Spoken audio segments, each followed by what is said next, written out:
Hi viewers, అందరికీ నమస్కారం. Welcome to Sravya's recipes. Hi అండి. ఇవాళ మన రెసిపీ పచ్చిపప్పు బచ్చల కూర.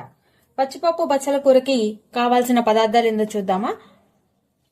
బచ్చల కూర, కరివేపాకు, పచ్చిపప్పు, ఉల్లిపాయలు, టమోటాలు, కొత్తిమీర, పచ్చిమిర్చి, ఉప్పు, కొంచెం చింతపండు, కారం, వెల్లుల్లి,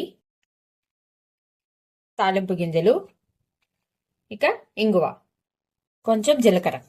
ఇక ప్రాసెస్ స్టార్ట్ చేద్దామా. ఈ ప్రాసెస్ని మనము కుక్కర్లో చేస్తామండి. కుక్కర్లో బచ్చల కూర వేసేసుకుందాము. బచ్చల కూర, కొంచెం జీలకర్ర, కొంచెం టమోటాలు, అలానే ఉల్లిపాయలు, పచ్చిమిర్చి, కరివేపాకు, పచ్చిపప్పు. దీనికి పచ్చిపప్పు కాబట్టి పచ్చిపప్పు ఎక్కువ పడుతుందండి. పచ్చిపప్పు వేసి కొంచెం నీళ్లు పోయండి. పసుపు కూడా వేసుకుందామండి. పసుపు కొంచెం ఉడకటానికి నీళ్లు పోసుకోండి చాలు.